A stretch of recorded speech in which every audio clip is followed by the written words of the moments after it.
Hello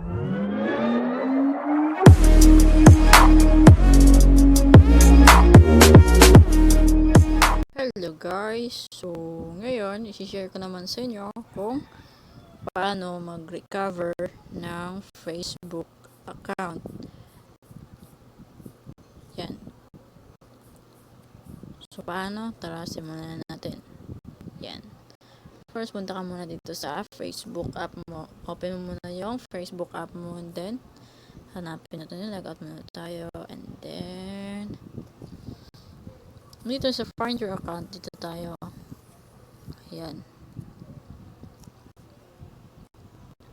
Okay, dito sa find your account, meron choices dyan. Either enter your phone number or search by your email or name instead. So, click natin yung search by your email or phone number instead. So, ayan. Ito na yon.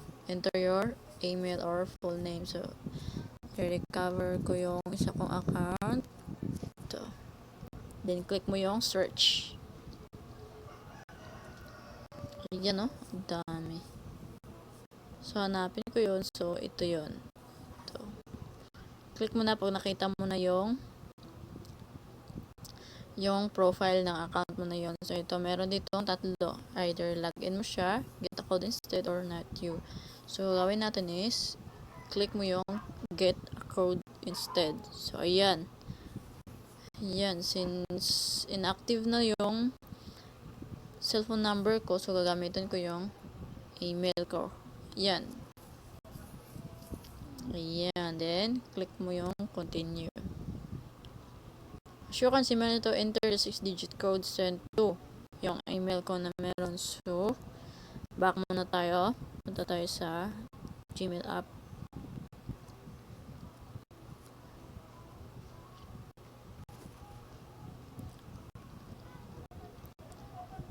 And, wait naman natin. So, ito yung verification code ko. Ayan. Dito na yung verification code ko. So, kakopy ko lang to. And then, balik ulit tayo doon. Paste natin yung code. Paste mo lang yung code. Ayan. Then, click continue.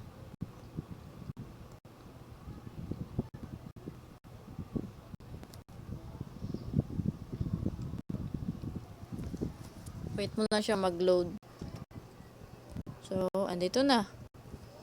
Either choose a new password or ito, enter mo yung new password mo and then either change mo yung password and then skip. Meron ito log out all devices. So, lalagyan natin ng password. Mali.